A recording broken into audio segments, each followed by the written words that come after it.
Hello दोस्तों, आप सभी का स्वागत है ज्ञान स्टोरी चैनल में। दोस्तों, चैनल को सब्सक्राइब जरूर कर ले। गौतम बुद्ध को जब बोध प्राप्त हुआ तो कहा जाता है कि वे 1 सप्ताह तक मौन रहे। उन्होंने एक भी शब्द नहीं बोला। पौराणिक कथाएं कहती हैं कि इससे सभी देवता चिंता में पड़ गए, उनसे बोलने की याचना की। मौन समाप्त होने पर वे बोले, जो जानते हैं वे मेरे कहने के बिना भी जानते हैं, और जो नहीं जानते वे मेरे कहने पर भी नहीं जानेंगे।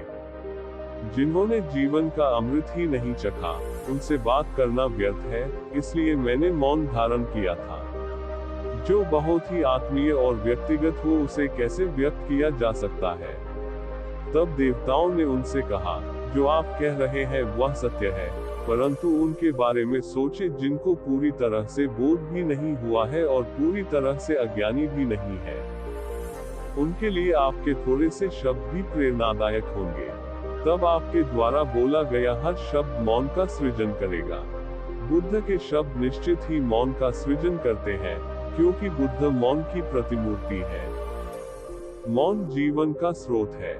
जब लोग क्रोधित होते हैं तो पहले वे चिल्लाते हैं और फिर मौन हो जाते हैं। जब कोई दुखी होता है तब वह भी मौन की शरण में जाता है। जब कोई ज्ञानी होता है तब भी वहां पर मौन होता है।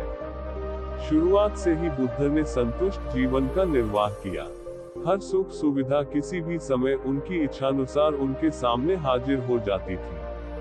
एक दिन उन्होंने कहा कि मुझे बाहर जाकर यह देखना है कि दुनिया क्या है। जब उन्होंने एक बीमार, एक वृद्ध और एक मृत व्यक्ति को देखा तो उन्होंने जीवन के बारे में विचार करना शुरू किया।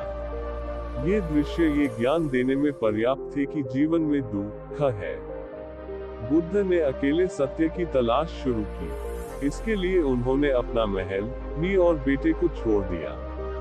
उन्होंने वह सब कुछ किया जो लोगों ने उन्हें बताया। इसके बाद ही वे 4 सत्य जान पाए। पहला सत्य है कि दुनिया में दुख है। जीवन में सिर्फ 2 संभावनाएं हैं। पहली ये कि अपने आसपास के संसार में औरों के दुख के अनुभव को देखकर समझ जाना। दूसरी ये कि स्वयं उसका अनुभव करके समझना कि संसार दुख है।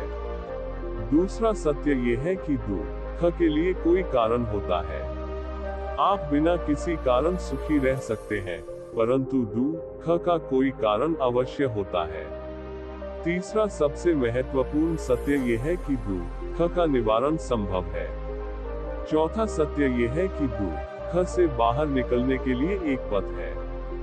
उस समय इतनी अधिक समृद्धि थी कि बुद्ध ने अपने मुख्य शिष्यों को भिक्षा का पात्र पकड़ा दिया और उनसे भिक्षा मांगने को कहा। उन्होंने राजाओं के शाही वस्त्र उतरवाकर उनके हाथ में भिक्षा का कटोरा दे दिया।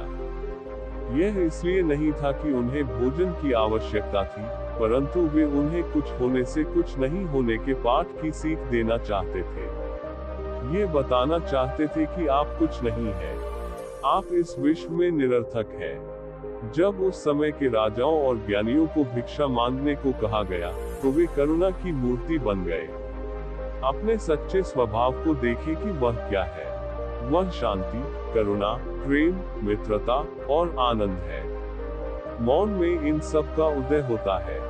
दुख, पछतावे और कष्ट को मौन निगल लेता है और आनंद, करुणा और प्रेम को जन्म देता है।